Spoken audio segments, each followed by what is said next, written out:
Hey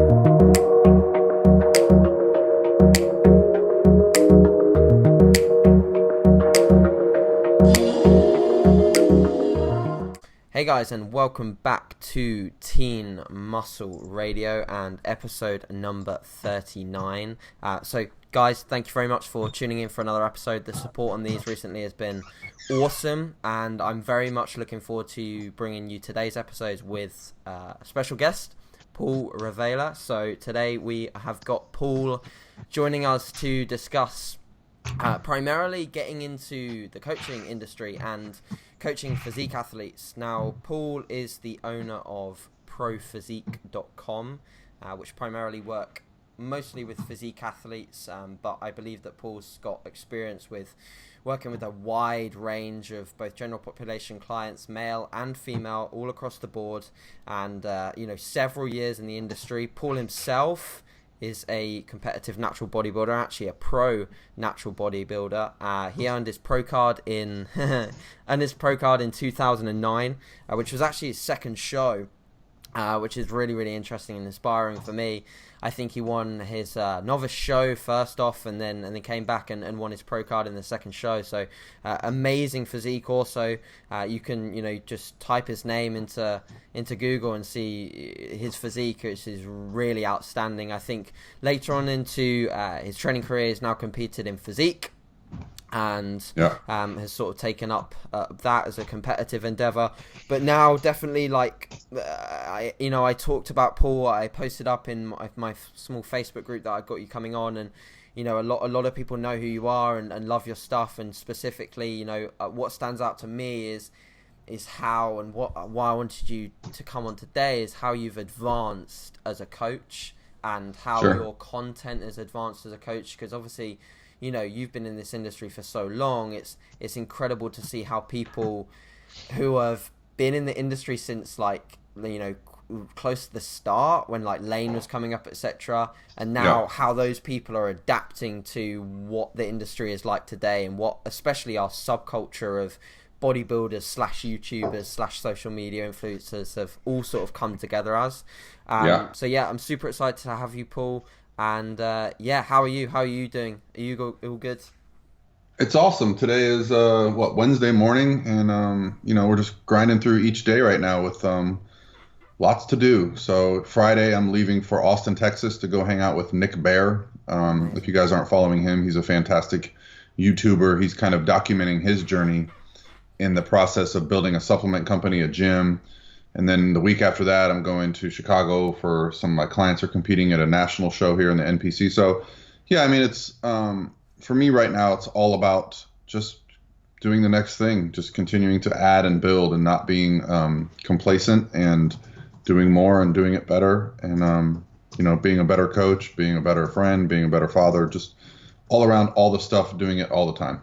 Yeah, no, amazing. No, it's totally evident to see, in your work, you put in so much effort, and hence why I reached out to you. It's just I love watching people put in effort. Like the daily uploads is awesome on your channel, and first off, if anyone's already not following Paul's YouTube, you must, and I'll make sure to link everything below with regards to that. But let's get into the topic of today. So we're going to talk all about coaching. So it makes sense that we start off at the start and sort of ask you, Paul, how did you get into coaching, and describe the path that it took you to obviously go from potentially whatever that job you had before coaching to eventually building Pro Physique and turning it into what it is today. Yeah, so I'll start by saying that none of that was ever a plan. When I started being a competitive bodybuilder, there was no coaching business. I'd never heard of it. I went to college before, I'm going to date myself, but I graduated college in 97. So I basically was graduating college before we even used computers.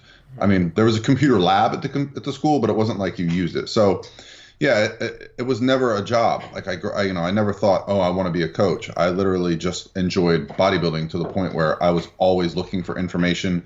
I can show you stacks. I have over 200 magazines that I've never thrown away. So it's just always been something that I've been obsessed with, for better or worse. And then about 90, I want to say when I was about, what year did I find Lane? I want to say it was maybe 2006, 2007. I found on bodybuilding.com, which was at the time like the first place I knew of that you could go and kind of collaborate with people that were interested in bodybuilding. They had the bodybuilding message board forums. They're still around, but they're just not as necessary as they used to be. There was no Facebook at this time again. Sure. So I started watching a video series called Life of a Natural Pro, and the videos are still up, and you can watch Lane as he trains Tommy Jeffers for his pro card. If you haven't watched that, I mean, I still watch it during contest prep. Yeah, it's just the best video series. I mean, I still watch them when I'm dieting. It helps me get through cardio and stuff. So yeah, after watching that video series, it kind of changed my perspective of bodybuilding. Instead of assuming that it was all Jay Cutler and Phil Heath walking around, I actually started going to shows, and I started seeing physiques that I was like, oh, these are attainable. These aren't superhuman freaks. These are normal people that just get in really good shape. And I was more impressed by the guys that were not necessarily genetic freaks, that were just completely shredded. And that was when I decided to reach out to Lane. And I reached out to Lane in 2007 and said, hey, man, I want to do a show next year. And I already had it in mind. And he said, great, let's do that. And we started a reverse diet kind of building phase, which I didn't know. There was no such thing as a reverse diet at that time. But, he definitely put me on like a building phase. And then 2008, we dieted for the show. And, of course, along the way, we became friends because we had a common bond, a common interest, and that was basically understanding the science and approach to bodybuilding that he was taking at that time was kind of unheard of. Everyone in my gym, all the people that I had around me that were doing shows were like, what are you doing? You can't eat that food. You shouldn't be having sodium. You should be doing, more steady state cardio fasted stuff that Lane was talking about 10, 12 years ago that is now kind of common. So I was always very interested, and I would always ask him questions. Why do we do this? Why do we do that? And he would send me research articles, and I would ask him another question. So the way I kind of got into coaching was through, I guess, interacting with Lane, and then he later moved to Tampa. I went up to the Arnold and met him. His wife and my wife hit it off, and then we ended up having dinner a couple times. They came to Tampa looking for a house. We helped them find a house, stuff like that. We became friends. And after a while, this was about the time where Lane's business went through that period of growth where he literally was afraid to put out a video because he was getting, at one point he told me 50 client requests per day.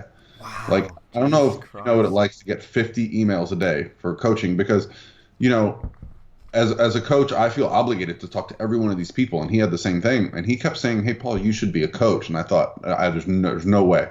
I loved my career. I was in IT. I was getting certified with Microsoft, Cisco. I had been in my career for 10 years. I'd climbed the corporate ladder. I was on my way to, being a CIO, wow. Which was my dream job. And at one point he came to me and said, hey, there's this kid who's gotten ripped off by an NPC coach. He gave the kid gave him some money, gave him a cookie cutter plan. The kid was wise enough to understand that he was given a plan that wasn't specific to him. Called the guy up and said, hey, I just want to ask you about this plan. I feel like it doesn't represent what my goals are. And the guy basically got on the phone and said, let me speak to your mother. Told his mother, your son's a loser. He's fired and I'm keeping your money. Jesus. Yeah. So when Lane told me that story, I thought, well, yeah, I'll coach him because Lane can't and he's got no option. And, I felt like it would be a nice thing to do. And there was no pressure on me because at this point, the kid's just looking for help. So I prepped him. He did 2 shows. I think he won a teen class and a novice class. His name's Josh Dudek. Still good friends with him. And so, yeah, at the end of that prep, he came up to me at the show. I went to his show in Ormond Beach, Florida. His mom came up to me, thanked me. He gave me a card. And I prepped him for free, but he gave me a couple $100s in the card. And I remember looking at my wife in the car ride home because they'd given me the card and I didn't open it till later. And when I opened it, I thought, wow, there's like $300 in here. And she's like, start a business. And I was like, what do you mean? She's like, put that money into like starting a coaching business. She's like, you obviously like this feeling. Maybe this is something you'd want to pursue. And I was like, I never thought of it from that perspective. Yeah. I never thought that I would enjoy it from the perspective of helping someone.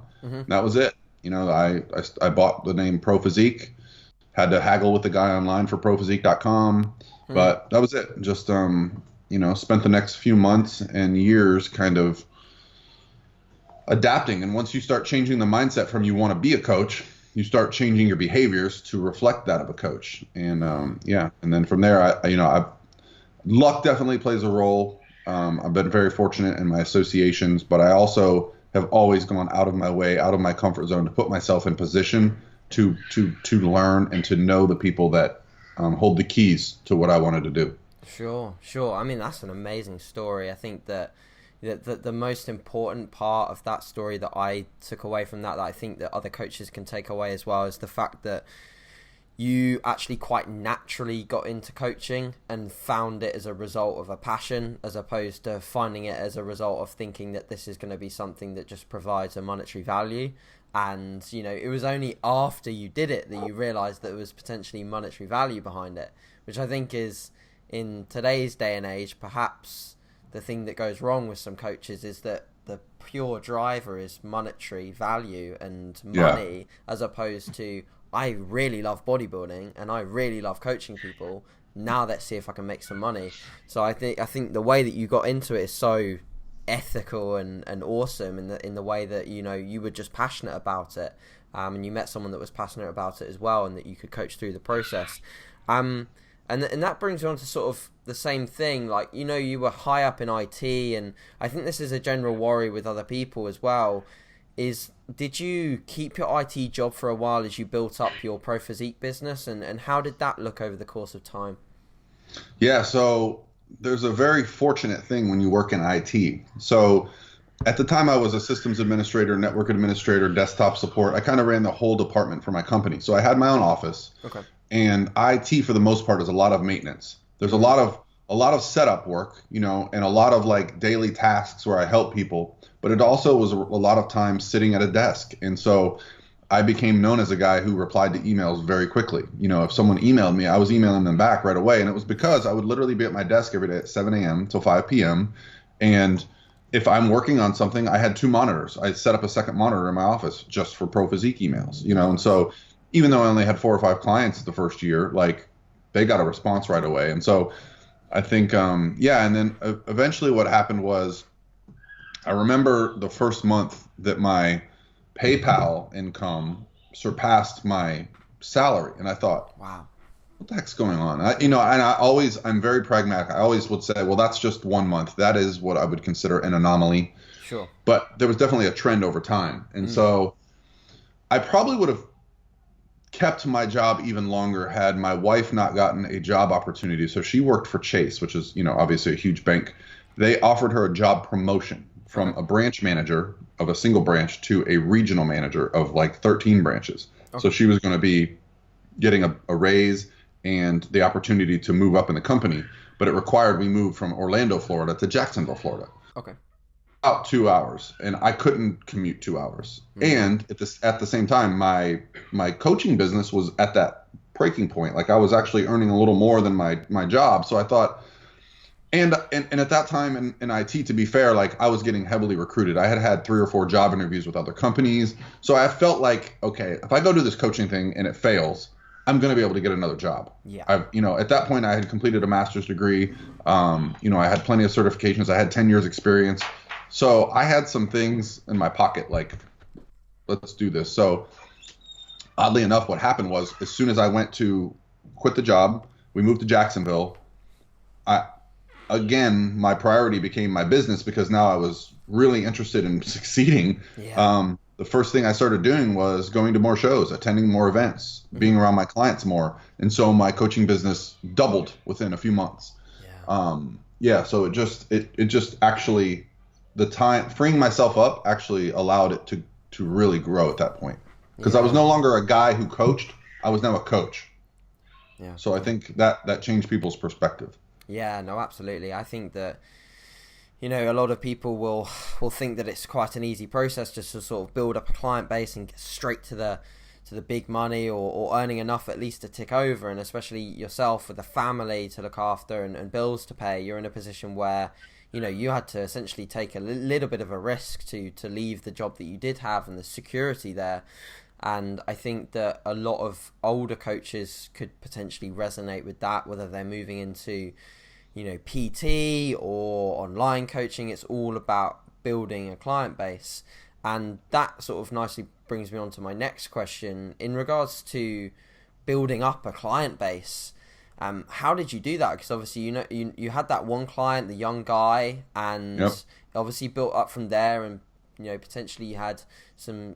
You were in a good position with regards to your friends and your networking abilities. But how did you build up clients from there, and how did it sort of build into a point where you had enough to sort of really sort of surpass the level of income that you were getting from IT? Yeah, so I think the most consistent way I grew was referrals from my clients. Yep. So, for example, like Josh Dudek, over the Yep. next 2 or 3 years, he probably referred 10 people to me.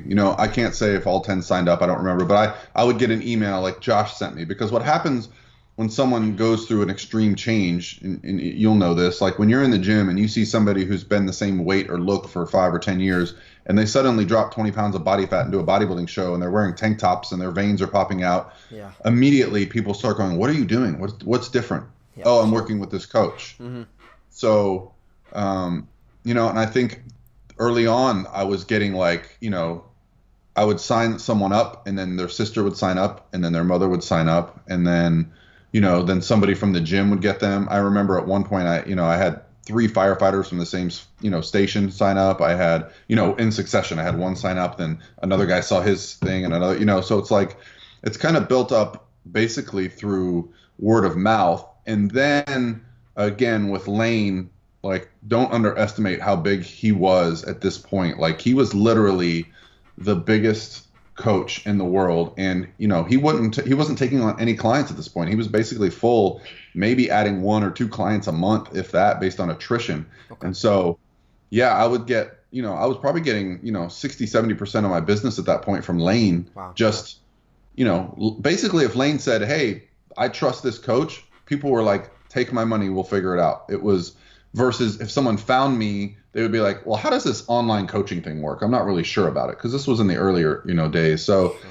it definitely was like massaging it. I had to learn the business. I wasn't as well developed as I am now. All my work was through like Yahoo Mail, versus I didn't own my own domain. I didn't have a website. It was, there was all these little things that I wasn't doing that I've since transitioned into that kind of make my business seem more legitimate. So at that time it was more like, who's this guy? But also the bodybuilding boards, I was still on there posting pictures, posting my, my journey. A lot of people worked with me because they wanted to do natural bodybuilding shows. And they, when you see someone go through it, you feel a little more confident in working with them. Sure. So, people could relate to me. I think I was pretty open with people on message boards and Facebook and whatever it was. So yeah, I think the business kind of grew organically through those means. And then, then once you start going in public and being at shows and talking to people, it's a weird thing. I would go to like the Olympia and be like, oh, I just want to go to the Olympia for fun. And I would come home, and over the next week or months, I would get, lots of client requests from people I had met or spoke to at the Olympia. Yeah. So it wasn't necessarily like a plan, like, this is how I'm going to market my business. I was just literally going to do things and seeing the response. So yeah, I don't underestimate the power of, I'm almost like, I don't like the term online coach anymore. I'm a coach Yeah. who prefers electronic exchange of information, Yeah. but I prefer to be as in person as possible. Yeah, no, I totally agree. I think, the best thing in terms of growing a business where you're gaining clients is to have that referral network and to have that trust, and social proof is going to be the biggest thing that's potentially driving people towards you, and just getting people's trust in terms of, okay, that coach has not only got good results and that they're visible, and that I see the Instagram posts and he's changed from A to B, but also it tends to be like friends who will tell friends, and then once because those two friends have that like trust and bonds, they know that, okay, right, like Paul is really, really good, because I can trust like Adam that told me that Paul's good. So yeah, I think I totally agree with that. And I think that when I look at how I've gained clients, like the best clients that I've ever gained, or the ones that like I really enjoy working with and that work similarly to other really good clients, are the ones that have just filtered through this like chain of like client after client after client, as opposed to sort of the newer ones that don't perhaps, like you said, know me as well, and they sort of have to find out a little bit more, get to know me a little bit more, and sort of wiggle through it a little bit differently. So an interesting question here now, like obviously you've been in coaching for a long period of time. and the idea of gaining clients through referrals is obviously still similar, but how has the advancement of social media and getting clients, so the way that clients come in, because obviously in the past you'll have just had email and that's it. How do clients come in now, and how do you deal with that? So with all these social medias, like how do you deal with clients coming from different areas, and where are they mostly coming from at the moment? Yeah, so the social media aspect of my business is something that has completely changed in the last year. So, I was getting a ton of business from Lane at one point, but when that stopped, I had to kind of go, okay, well, what am I going to do? And one thing Lane has always been great about, and, I think he was probably a pioneer in this area, is putting information out for free. He's always giving away information, just giving it away to the point where you go, he's giving away so much information, like he could be making a lot more money off that. But it also fueled his business because, one thing I've learned is if you give away information for free, people want you to tell them that information. Yeah. It's a weird like paradigm. You're telling people this is how Peak Week works, and they go, I want to hire you for Peak Week. So I mean, I'm the same way. As a competitor, I'm going to work with a coach because, I like that being taken over. I tried prepping myself in 2012, didn't like it. I'm going to work with a coach next year. So for me, the social media thing, I wanted to be authentic. I really, really try to avoid doing any of the stuff that I see that I don't like, like clickbait or false titles or, shirtless selfies and stuff like that. And, I'll do some stuff like that occasionally, but I try to make it, or, I don't think about it. It's just maybe something that happens naturally. So I have found that through that, giving out information and being authentic, I've been able to grow very organically on social media. And a lot of it's through my followers sharing my information or other people tagging me and things like, check out, Paul Revella's this or that. And so I only get the majority of my clientele now coming in from Instagram and YouTube. Those are the two that I enjoy. And of course, I'm probably missing the bucket on Facebook. Everyone is crushing Facebook these days. But one thing I've never done, I've never paid for an advertisement for my coaching. I've never advertised my coaching. I don't advertise my coaching. I don't feel like that's something I need to do at this point. The only thing I'm trying to grow is my brand awareness of who I am, so that I can do better for my sponsors, better for my bodybuilding show that I promote. So I'm trying to grow that way. And growing my brand has allowed me to, increase my coaching output. I definitely get more client requests than ever. And, so and the two things that I enjoy are Instagram and Facebook. I like Instagram for its, its instant long form posts that I like to put up, and YouTube, I like to storytell. I really am enjoying, it was weird to put myself out there. Like, who's going to want to watch an old bodybuilder type stuff? But once I started kind of answering client questions on YouTube format, I found that I got a really good response. Like, do more. These are great. And so I've just kind of taken it from there. And as you know, I've hired Chad to do because the one thing as a coach, I want to remain a coach. I don't want to become a YouTuber. I don't want to become a social media person. So the thing I was struggling with was how much effort do I put into my social media if my coaching business is really busy? Well, step in Chad. I no longer have to record, edit, do all this stuff on a daily basis, at least while he's here. And so the experiment has been basically just that, just like, what's the value in it for me to continue to grow? And if the last 2 weeks have been any indicator, it's going to be very tough to ever let him go. No, that's awesome. I think, expanding out and getting people on board that are just going to do the tasks that potentially, well, you can do well and you can do effectively, but it takes you away from why you started it. And, I think I see that quite prevalently in people that decide to open their own gyms. And I don't know if that's something that you've ever got on the skyline or one of your personal goals, but I think, coaches that decide to eventually open their own gym, they do it and then they realize, wow, like, actually I'm not coaching anymore. I'm not doing what I started to enjoy, and now I'm just being a businessman running a gym, crunching numbers. I've seen that time and time again, and they actually end up either sort of passing over the gym to someone else, or they don't do it anymore and they decide that they didn't like it. So I think, the fact that you're staying true to what you enjoy and then creating an advantageous environment with like other people that are really, really good at the video editing side of things and content production. I think that's awesome. I think that that's something that's going to separate coaches eventually is this just building a team, building a team of individuals like, Team 3DMJ stand out as natural bodybuilding coaches because they've built such a diverse team of people that can deal with a huge range of clientele. So yeah, that's awesome. When it came to, obviously you will have gathered bodybuilding clients at the start because one of your first clients was like a bodybuilding client, which I think is quite individual in the sense that, a lot of people as PTs or online coaches will generally start with, or at least PTs will start with general population clients.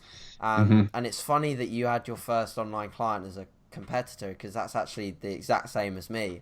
My first ever online client was a competitor, and I just threw myself in the deep end, and I felt like I'd immerse myself in the knowledge, much like you had. Obviously, you had one-to-one, like Lane talking to you, and you had coaching. But how did you sort of develop Pro Physique in a way that purely targeted physique athletes? And do you still work with general population people? What's your stance on sort of people inquiring that are general population, and what was your goal in terms of building Pro Physique as a company? Yeah, so I think one of the most common misconceptions is that I only work with physique competitors. Okay. And I think that's probably because the physique competitors tend to get the most dramatic transformations and they post about it the most. Yeah, agreed. Much more of my business, more than 50%, is general population. Yeah. So, however, they, like I said, they are not interested in posting pictures, or they are mostly just people that go to work every day and are just tired of looking or feeling a certain way. And they see a physique competitor with a good six pack and they go, I want that. I don't want to get on stage. Sure. So literally the email will say, I don't want to compete. I just want to look like I do. Like I get that all the time. And so, yeah, I think that's a pretty big misconception. I'm at the point now where I could, if I chose to, work only with physique competitors, but very few people ever get to that point, I feel, because let's be honest, not many people compete. If you're talking about general population that purchase diet plans, we're talking probably 1 billion people. If you're talking people that compete in bodybuilding, I mean, you're probably, if I had to guess, I would say less than 100,000 people worldwide, maybe 200,000. You know what I'm talking? And you're talking about coaches that specifically work only with competitors are a lot more prevalent. So I don't think my business would have grown nearly if I had tried to focus only on physique competitors. Sure. Because of that reason. So yeah, most of my business is definitely general population. And so my real only hang up with working someone is, are they going to be committed to the goal? Sure. Do they have a clear vision for what they want? That is my limiting factor. That is I can't work with you if you don't know what you want to do, or you're not driven, or, and again, that's where the money comes into play. Early on, you'll know this, you'll be like, well, I should work with people for free to build my name and reputation. Yeah. You take on some free clients, they don't check in for 3 weeks. They're like, oh yeah. So, and that happened to me a lot early on because I was like, let me help this person out. And, oh yeah, we can do a monthly thing and make it cheap. And I found when I started only accepting clients that fit my parameters, your 12 weeks minimum, this type of situation is the minimum that we're going to do together. Immediately my results improved because those people that are willing to put in the time and the money are going to put in the work. Yeah. I look back to when I hired Lane. I gave Lane money. He gave me a piece of paper. I did everything on that freaking piece of paper for 6 months, like no questions asked. And so I don't hold everyone to that standard. Sure. But I do hold them to a standard that they need to be ready to put in the work. And if I can talk you out of competing, you don't need to compete. If I can talk you out of skipping a meal because it's going to be better for your goals, then you don't need to be working with me, right? So it literally needs to be like one of their top priorities to work. But competing is not something that I consider a must. Yeah, sure. Are you finding that just to sort of get clarification on what you mean by general population, and for the listeners to understand what a general population online client is, are these people still pretty sort of serious about their training and nutrition, and how experienced are they? Because I think, what a lot of people might or maybe might find difficult in the startup phases of online coaching is trying to deal with an online client that's very in the newbie stages of lifting, where they don't actually know how to perform exercises and things like that? Or have you built infrastructure where you can literally deal with a newbie client? Just explain sort of what those general population clients look like. Yeah, I'd say most of my general population clients would be considered intermediate or advanced lifters. Yeah. The one thing I'll say about a newbie or a beginner, they don't need a coach. They're gonna get a response to training. They're gonna get a response to any kind of diet changes. They're gonna see dramatic differences no matter what they do. So I would almost, if someone's like, "Oh, I've never lifted before," I'll be like, "Listen, you don't need periodization. You don't need to hit your macros. You just need to go in the gym, lift weights, eat calories, and in a year, then we can start talking about what you should be doing." So yeah, most of my clients I would consider intermediate to advanced. They've definitely gone through some training programs. They may have even worked with other coaches. They've they've read a few articles online. They've tried a few different training programs out, maybe some free online ones, Wendler's 531, some stuff like that. Yeah. And now they're looking for a little more direction, some answers to some questions they don't have, to reach that next level. So that's exactly how I would describe my Gen Pop. Yeah, no, that makes total sense. I think to be fair, for a newbie, they'd be better off just paying a PT to show them how to squat, how to deadlift, how to bench press, and actually how to do the exercises, rather than trying to figure out, I don't know how to do this, but I've got this magical 531 program and it's all periodized and undulated, and it's all magic at the beginning. Yeah. And I mean don't discount the value of YouTube. Yeah, that's true. You can type in any exercise now on YouTube. And so something I do sometimes for clients is I'll actually, like today's video that's coming out on my YouTube channel, is me explaining the whole process of setting up for a deadlift, because it's probably one of the most difficult lifts to correct. So I just went through the whole process. And so it's like you can definitely find the information as a beginner. Sure. Like it's not like it was when I was 16 and had to look in a magazine and see guys doing the 12-week arm routine and the 12-week. So there's a lot more evidence-based information that's available on YouTube, on Facebook, and it seems like it's probably a lot of noise now. It's probably not as easy to know who to listen to, but it's still there. Yeah, I think that's the issue. There is quite a lot of rubbish still out there that people have to shift through, and unfortunately, some of the biggest channels carry crap that's just not doing any good whatsoever for people. And if you shift down, there's some channels that are huge, that are growing, that are putting out great information that actually feed into sort of other channels that are still growing, that are good. Yeah. And it's all about feeding off those, I think. In terms of your coaching process, from the consultation, the initial sign up, all the way through to people having their coaching sheets and their protocols in their hands, and the check-in process, how has that as a process evolved over time? If you were to look back at when you started coaching and saw your coaching sheets and saw how you did a consult and saw how you did check-ins, how has that evolved, and any advice for people that are sort of looking to build up that process and make it into something that's efficient and good for the client? Well, so the fact that I've been doing this for so long, I've kind of struggled to change to what's currently best practices, right? It's been something that I'm working on. Literally, Steven, who works for me, is over here right now working on a new Excel spreadsheet for client check-ins. Sure. That has like a visual representation of data. But what I'll say is I definitely have gotten more detailed with what's on my update sheet as far as what I want weekly.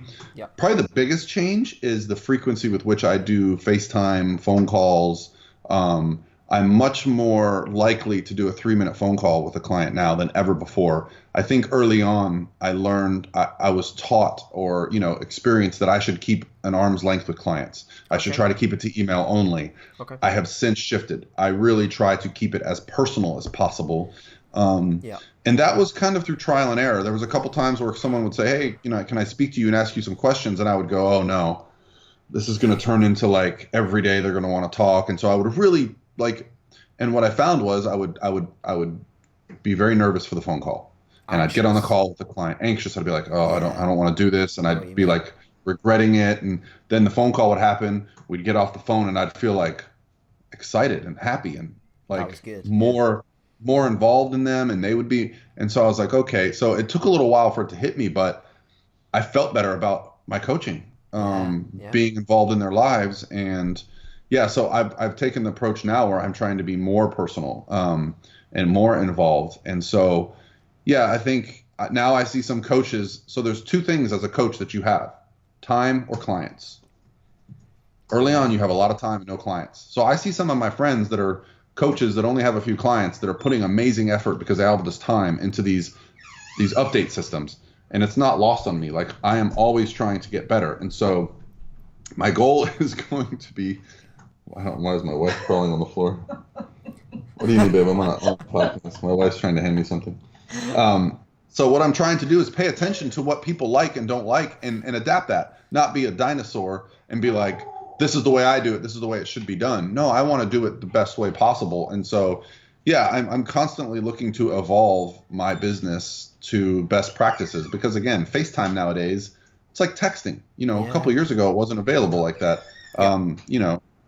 And probably the most valuable tool, if anyone's listening and wants to be a coach, and you just mentioned that you do this, I have a private group for my clients.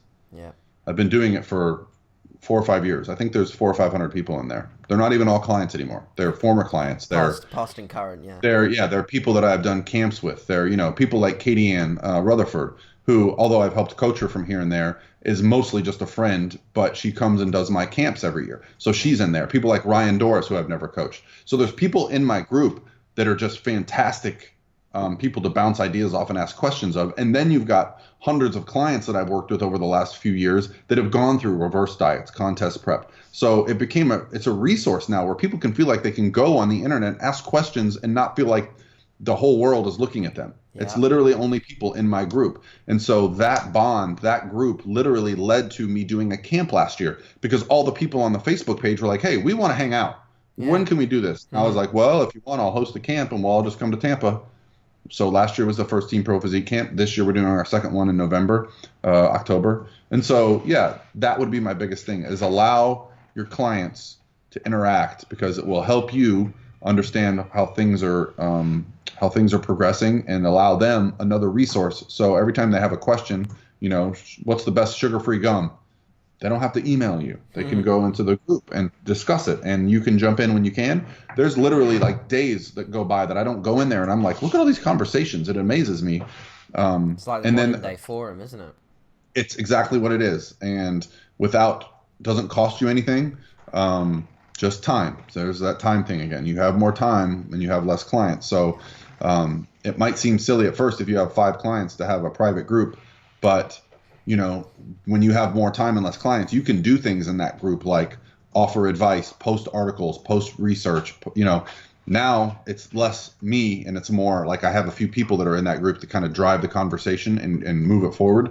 But yeah, those two things, constantly trying to evolve and then having like a means for people to communicate together has, like you said, turned this into more of a team, less of a Paul's the coach and he's the dictator. No, it's more of a team now. Like whenever we go to expos or fitness events, we get together as a team and sit down and have a meal and hang out. And it's a bond that we that makes like the coaching thing. It's one of those side effects that I didn't expect. Like when I met with Josh and his mom and they were so happy, this is another side effect. I didn't think about building a culture around this lifestyle, but it's definitely one of the perks. Yeah, no, the thing that I've realized as a coach as well, very relevant to this, is just trying to make it as personable as possible and trying to develop a relationship with every single person that I work with. And at the end of the day, that does, like you say, it takes more time because that may well involve a call now and again. It may well involve videos or doing that just extra bit for the client. But at the same time, like that probably makes the process more enjoyable because you actually get to know them, and then 2, at the end of the day, you're probably going to get better results with the client and you're probably going to have better client retention because you're going to be holding on to these people because you're going to put in like lots of effort and they're going to enjoy the process. They're not going to look elsewhere because you're a coach that they'll feel like. Now I've had like clients with myself that genuinely feel upset when they have to tell me that they're potentially looking to stop whether it's financial Yeah. reasons or something, like they're upset Yeah. because we built a relationship together. So yeah, no, I think that's really important. And you touched massively on the point of like regarding time and efficiency. And watching your videos, it seems like you work really, really hard, and that you have a day that's packed. You're doing a lot in the day, and you're up very late at night, up to sort of like you said before we got on the call. You're up at 3 a.m. last night working and finishing off videos. So how do you manage your time, Paul, and how do you sort of schedule your day, and how do you fit everything in? How do you schedule things? It's a good question, and it's kind of the reason why I wanted to have Chad come live with me, because I started getting a lot of people saying, I know you're busy, but can we talk? I know you're busy. And I think there's a misconception between being busy and being too busy. So if I'm not busy, I add something in. That's what I've learned about myself. Okay. So what it comes down for me is time management. How do I manage my time? And a big influence over the last, year of my life has been watching Gary Vaynerchuk videos and kind of seeing how he works. And he's kind of given me the perspective of it's okay to work really hard. You don't have to make excuses. I think there's this stigma like, oh, you need to have a work-life balance. Mm-hmm. And while I think that's true, when I audited my time, my work-life balance was not that balanced. It was, I watched TV. I did a lot of things that didn't line up with what my goals were. Sure. Right. So although it seems like I'm really busy, I'm spending more time than ever with my family. I'm spending more time than ever with my clients. I'm just not wasting time. So literally, if you look at my calendar right now, tomorrow I have class from noon to 2. Okay. At 11:30, I have a client phone call on the way to class while I'm driving. At 2:30, when I get out of class, I have a client phone call on the drive to the gym. So I've learned to take my day and literally manipulate it so that I'm not wasting time driving in the car. That may sound silly, like, oh, he's driving in the car, that's not a waste of time. But it's time that I can optimize, right? Yeah. So I don't watch much television anymore. I love baseball. I love sports, but it's just not something, I might watch a couple hours a week with my wife. That might be our time to wind down at the end of the day. Okay. But, if I get an hour or two free, I'm going to go play with my son. I'm going to do something to advance my business. I mean, you can ask anyone around me. That's basically my life right now is my coaching business. I want to be a better coach. The reason I'm going to school is to become a better coach. The reason I've hired Chad is to become a better coach. I took away a responsibility that I had. So, yeah, I think once you start doing and stop talking about and prioritize things, there's the reason I go to bed at 3 a.m., and I don't always do that, and I'm not trying to say that you should do that, is like I spend time with my wife at the end of the day. I put my son to bed every night, and then I go watch TV with her. We kind of relax and unwind. And then she goes to sleep. Now I have freedom. Everyone's asleep. My clients have all checked in. Now, when I start working, I'm not getting a phone call, a text message, a reply to an email as frequently. My wife coming in, my son coming in. There's less distractions. Yeah. So literally when I go to bed late at night, I have to make myself go to bed because I'm getting so much done. I haven't made an Instagram post in 3 days. That's killing me. But it's like right now I just don't have, I don't have the time to devote to putting an Instagram post out. When I had more time, less clients, I was doing 2 Instagram posts a day. If Chad wasn't here, I probably wouldn't be doing any YouTube videos right now, or they would be very, very rudimentary, just point and shoot and upload. Yeah. So for me, it's all about looking at your schedule, looking what you do. And, when I was in my 20s and early 30s, my priority was my friends and going out and being social. Now I have a family. My priority is, father, husband, coach. That's it. And then I'm fourth. I like to go to the gym every day. I schedule the gym. So, yeah, I mean, I have my own goals that I built within that. But that's it. I think if I looked back and audited myself in my 20s and 30s and why I didn't get ahead in life quicker, I wouldn't change anything. I had my priorities where I wanted them at the time. It's just they've shifted. And it's amazing how much you can get done when you make your goals fit your priorities and your day fit your priorities. Yeah, totally agree. I think, people tend to also, at the same time as this time management thing, I think people put a lot of the pressure on themselves to feel like they're busy and to feel like every point of the day is maximized. But at the end of the day, there's One, like, there's nothing wrong with that, like you just said, and like Gary Vee makes a perfect example, is that his day is just like non-stop. But I think the people that like the people that do that love it. They love that sort of day, and they feed off it. And it's this whole, like, Gary Vee talks about momentum as well. It's like, once you get those days, and once you like build up a few of those weeks where you're just consistently busy all across the day, and your time management is on point, you get up this like really weird sense of momentum. I know it when I have a few really good weeks where I put out a lot of content, and I just feel like the content's better because I'm not spending time wasting time just sitting at my laptop thinking about what post I'm going to do. It just sort of rolls off, like, it just keeps rolling. Yep. I literally, on my iPhone, I have a note, and all I do is sometimes I'll be at the gym and I'll be thinking of something and I'll be like, oh, that'd be a good post. YouTube video, yeah. I don't have the time to do it. I'll make a note. Yeah. Do this video. The other day we did yesterday's video was fast food diet. Because I was like, I think we were eating out and I was like, this would be a good video. And I wrote it down, and then it came time to, like, Chad said, what are we doing in the video today? I said, let's do that fast food. So you kind of bank ideas because, like you said, your mind starts working in that direction. You start thinking of things that could be content, the things that will be helpful to other people, things that we take for granted because they're so routine in our lives, but are so foreign to other people, are probably the best posts. The best posts I make are the ones that, the thoughts that go on in my head, like during a contest prep or a fat loss phase or as a coach. Those are the ones that relate to the most people, and then you're giving value, and that's where people find a benefit and a reason to listen to what you're saying. Yeah, sure. I resonate massively on just speaking, and Gary says it as well, like, just tell a story and tell your story. Those are the posts that people just really seem to interact with, as opposed to sort of, I think it's because they stand out, because no one else is the same. No one else is Paul, no one else is AJ. Like, we all have different opinions, but if we write a post that's very generic and just shares like a research study, or shares just like a generic opinion, like, oh, like, eating carbs before you go to bed won't make you fat. Wow, like, everyone's posted that at least once. Yeah. But if we put our own sort of, just our own thoughts out there, that tends to get like a much greater engagement level and a greater reaction with the people that you're trying to reach. And at the end of the day, like with the coaching product, where you're checking in with your client, you're speaking to them a lot, you want someone that likes you. You want someone that like really like finds your stuff interesting and finds, like, looks up to you as a person, as opposed to someone who just wants a product, because you want to build a relationship, like we said.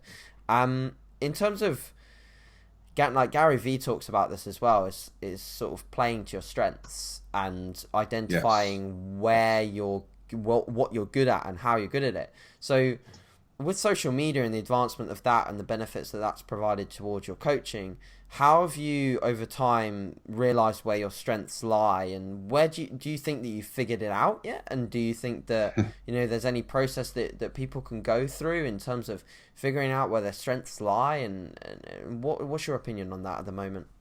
Yeah, I think my strengths are my experience and the fact that I have involvement in both the anecdotal side, the application of going to the gym for 20 years, and then the approach where I am just associated with people of the highest level of education. Yeah. My association with Lane has, being involved in the camps and the events that he's done over the last 5 years, has just really put me in a place where I'm able to answer just about any question someone has. And if I can't answer it, I can tell you where to get the answer. And so it's taken me a while to figure out what my place is, because, I'm not Brett Contreras. I'm not going to talk about the specifics of glute contractions on a hip thrust versus a leg press. I'm not going to do that. But what I can do is talk about his research and how it might apply to what we're doing. And there's a lot of value in that. And so, people like Dr. Mike Zordos, who 5-6 years ago was studying daily undulating periodization and came and presented it at Lane's camp. And no one had ever heard of it. We were right in the camp, sitting there watching it, going, wow, well, me and Mike are friends. I've stayed in touch with him. I know what research he's doing right now, what different models he's doing. So I just get the ability to kind of discuss topics that are pretty high level and get them across in a way that I can explain it like I'm talking to my mom or my dad.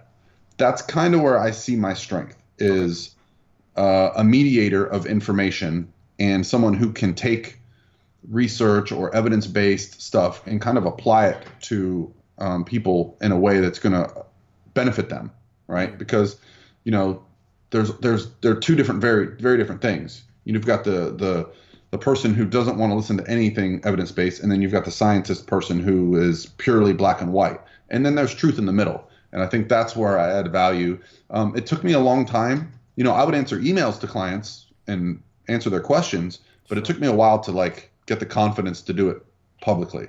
Like do a YouTube video called periodization, or do a YouTube video called how you should set up for the deadlift. Those, putting yourself out there is it's intimidating because you're setting yourself up for negativity and backlash. And you know, my buddy Lane gets plenty of that, and I was kind of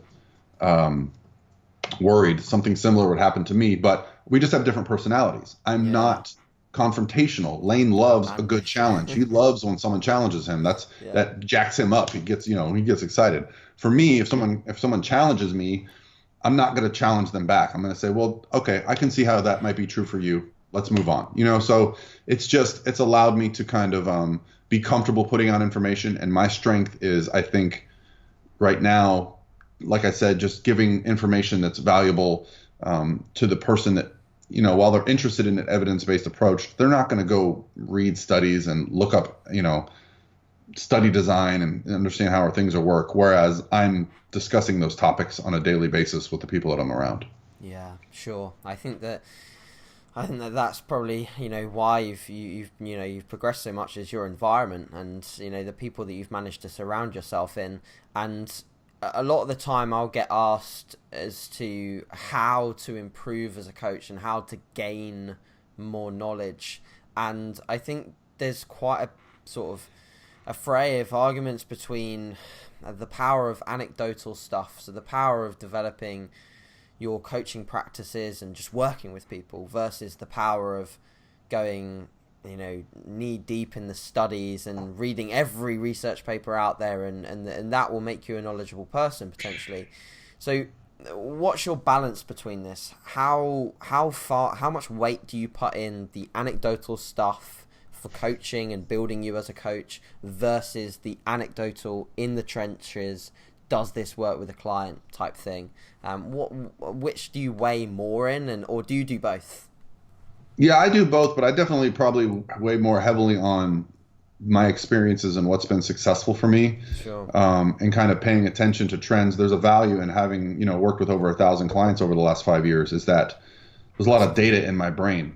Yeah. The response, you know, to things. I've seen different, you know, protocols for fat loss when stubborn fat starts to, you know, make its way into the plan where, you know, are we doing things like a refeed, a double refeed, a diet break, things that, you know, you just start to get a feeling as a coach. You start to expect things, you start to see trends, you start to notice things. And so I'm always looking for new data. You know, a year and a half ago, I spent a week with Eric Helms, and we discussed some of the research that he had seen, and I started implementing stuff when I got back. I saw immediate responses. But it was like I tried it with one client, I tried it with two, I tried it with three. Yeah. I saw the response was positive. Then I started getting same things happened this year. So I have a client named Lauren Dana Miller. She's having a great season. And so I've seen some things happen with her through trial and error that I've implemented with my other competitors and seen similar results. So it's definitely like I'll take the evidence-based research, kind of see what's interesting about it, and I'll start applying it to people and see how it goes. But I definitely value both. Yeah, there's just so much, you know, limitation on research that, you know, the old, well, what was the study done in? What was the population? You know, what was the age, gender, training experience? You know, when you're talking about research, you know, were the people actually doing the plan as written? You know, most research studies are not like in a lab all day. They're, you know, they're in the real world. They're just showing up for testing or something like this. So there's a lot of limitations with research. I find that the blunt force of working with clients, you know, and then having Lane, who's worked with lots of clients, and then having, you know, other friends and being around people that have done lots of client work allows us to kind of collaborate and discuss, are you seeing this trend? Yeah, I've noticed that trend too. And that's, you know, I think for me, that's probably got a little more value right now. But, you know, I'm always open-minded. I don't consider anything I do to be the right way. I consider it to be the best possible way that I know of right now. Yeah, yeah. I think that's literally the best way to handle it is, have the research based knowledge there and be involved in that side of things, but at the same time have the open mind to accept that sometimes there'll be people that totally defy what you thought would have worked, and or Yeah. do something you're like, wow, like that's worked in a way that I've never seen, that sort of like to elicit that response that we didn't even think would happen. So, and then that only comes over time and experience, and obviously you've got bags and bags of experience, so you can look back at data, at protocols, at what worked with this client at what time, and how did that affect things, and that's only going to see you moving forward. So, Paul, if I've come to the end of my questions, so I'd like to sort of, if there's like an aspiring coach that is listening to this, if there's sort of one kind of thing or one major topic that you'd like them to take home from this episode and to realize and to understand as they go into coaching and try to develop themselves, what would that be? And what would you tell your 20-year-old, 21-year-old self that was getting into coaching? Like, if what would you tell them, and how would you take that into their coaching environment? Yeah, I really wish that I could talk to myself in college, because I didn't really understand the perspective of, understanding exercise science. Like when I was going to college, exercise science meant you wanted to be a PE teacher. Like you wanted to get a degree, go back, work at your old high school and be the basketball coach or something. Like that was an exercise science degree. Sure. I didn't see this becoming what it is. But I would have just said like, hey, whatever, like, because even back then I was literally buying the exercise magazines. I played baseball in college and I wasn't supposed to lift weights, so I would sneak into the gym after hours so no one could see me. Like, I would just say, listen to yourself, follow what you love to do. Don't do a business degree because you think it's what you should do, right? But for aspiring coaches, I think the most important thing, the most valuable thing that I did was got involved in what I was passionate in. I got in, I hired a coach, I competed immediately. A lot of people will go, oh, that's expensive. I hired a coach. But what I didn't understand at that time, what I was doing is I was actually taking a master's degree level course in how to be a coach by working with Lane Norton. Yeah. Right. I was literally for 20 weeks that year, I was checking in with him, asking him questions, getting responses. And it was shaping the way I did things and changing my approach to things. And it forever changed my outlook on nutrition and training and cardio and science-based and evidence and all this stuff. It was like the beginning of that era where people started to question everything. Sure. From fasted cardio to non-fasted cardio to flexible dieting to clean eating. Like all those things now are in play. Back then, you were an idiot if you did anything other than fasted cardio, and an idiot if you did anything other than eat the 7 magic foods during contest prep. I was called a genetic anomaly because I won my novice class at 6'3", 200 pounds. And my coach, the guy that helped me with my posing, was like, no one could do what you did. Now we know that's not true. Now we know it's just basically we have learned more. Like the bros that were on the meal plans, they weren't having success because of the meal plan. They were having success because they were hitting macro goals, whether or not they knew it, right? So I think if you want to do this, if you have a goal, get involved, go to events. I don't care if you go to a natural bodybuilding show with 20 people there, talk to people, compete, go to expos, go to events. Don't be an online presence. Be a presence that happens to be online. Yeah, that's awesome. I think that's a really cool take home, and it's bringing it back to how you started, and like bringing it back to actually being like a person that's there, that's real, that's not just this online creature that, I think that's why people think that online coaching is like a program. It's not. It's like you're buying coaching. It's totally different to a program. And you're not buying an ebook. You're not buying. I wish I could say that, back then that was all well thought out and I had planned this whole thing and that's exactly what I was doing. That was just what I knew. Like I didn't know it any other way. So that now with the expansion of this online coaching business, I think there are people with good abs and 100,000 Instagram followers who are, selling 12-week plans and maybe they're having success with it. Sure. and a lot of people will ask me like, does that bother you? And I say no, because basically those people will be my clients in a year or two. When you work with a bad coach, it leads to good coaches. Yeah, yeah, Many of my clients it are does. from bad coaching teams, bad online coaches, bad experiences, because once you start digging into the process a little bit deeper, there's some names that tend to come up over and over. Yeah, 3D Muscle Journey, Cliff Wilson, hopefully myself.